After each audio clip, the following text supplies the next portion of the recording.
سفر میں سنت نفل پڑھ سکتے ہیں یا نہیں؟ سفر بھائی کئی دفعہ بیان کر چکا ہوں، دو طرح کا ہوتا ہے. ایک ٹریول کرتے ہوئے آپ جا رہے ہیں یہاں سے لاہور جا رہے ہیں ٹرین میں، تو ایسے موقع پہ تو صرف فجر کی 2 سنتیں پڑھیں اور وطر پڑھیں، باقی سنتیں چھوڑ دیں.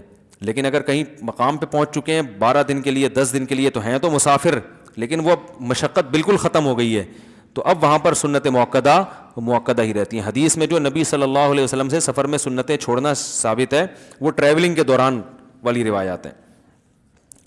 کیا بچوں پر کوئی نام بھاری پڑتا ہے؟ کچھ نہیں بھاری پڑتا ہے، جو نام رکھو اچھا سا نام رکھو. مفتی صاحب بیان کے وقت کو تھوڑا مختصر کریں، لوگ بہت دور سے آتے ہیں مجھے دیتے ہیں کون ہے بھائی یہ.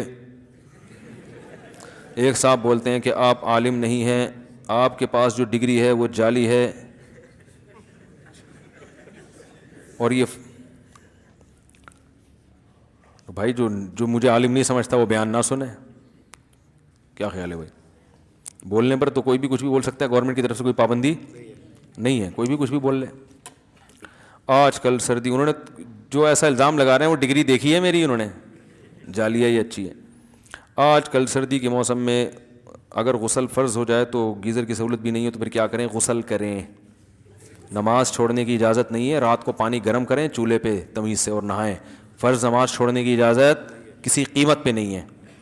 کچھ عرصے بعد میری شادی ہے، میں اگر آپ کو ولیمے میں دعوت دوں تو آپ تشریف لائیں گے؟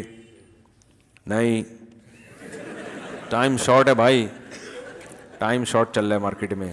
اب میں دعوت میں جا کے نا پھر اتنا اپنے آپ کو برا بھلا کہتا ہوں، رات کو دیر سے کھانا، پھر دیر سے نیند، پھر بدعزمی، پھر ساری صبح کی ترتیب. ان کی تو دعوت ہو گئی اور ہمارا بیڑا غرق ہو گیا اس سے، ایسی کی تیسی ہو جاتی ہے، سارا دن خراب گزرتا ہے، سارے کام رہ جاتے ہیں. تو بھائی جس کو بڑی محبت ہے یا تو وہ دوپہر کا، اب پھر دوپہر کو لوگ بلانا شروع کر دیں گے، جس کو بہت محبت ہے وہ بس محبت کا ویسے اظہار کر دے. ہاں بعض دفعہ لوگ نکاح پڑھانا چاہتے ہیں